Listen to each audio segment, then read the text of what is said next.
Hi everybody, this is Gad Saad. A couple of weeks ago I went for a coffee with a good friend who's also a colleague. He's a clinical psychologist. And I shared with him a few tidbits from my personal life growing up, some of which I discuss in the Parasitic Mind, which you should head off and pre-order ASAP. I was talking about how some of my family members lack epistemic humility, how they are classic know-it-alls. And I was also talking about some of the ideals that have shaped my life, the pursuit of freedom and truth. And so that gives you the background to then the next meeting that this friend and I had. He very politely asked me, in light of what we had discussed on that previous occasion, how do I reconcile that with, some of my defense of Trump? In other words, if I support truth, if I, despise those who don't have epistemic humility, how does that, how is that congruent with saying anything positive about Trump?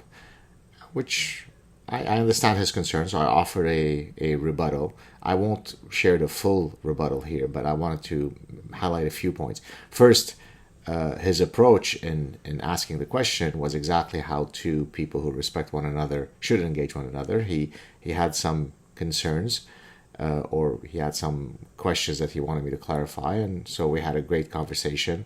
There was no acrimony, there was no divisiveness, there was no tribalism. So here's my a summary of my answer to the gentleman in question. Trump fibs about things that are linked to his benign narcissism. So look at my hands, they show that I have a big penis, right? If you remember from the 2016 debate. That may or may not be a fib. We'd have to ask his previous or current wife.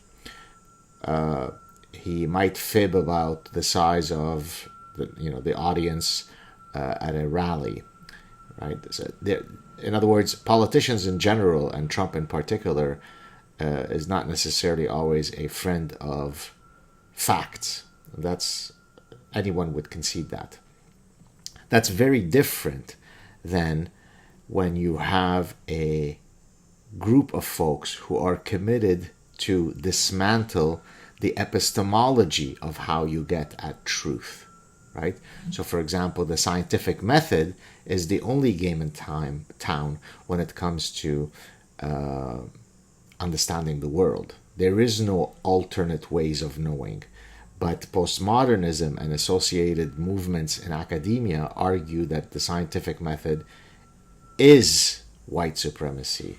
There is a hashtag science must fall movement. These are not, small outliers. There are 40, 50 years of students who have been polluted with this nonsense. All of those idea pathogens associated to the dismantling of the epistemology of truth come from the left.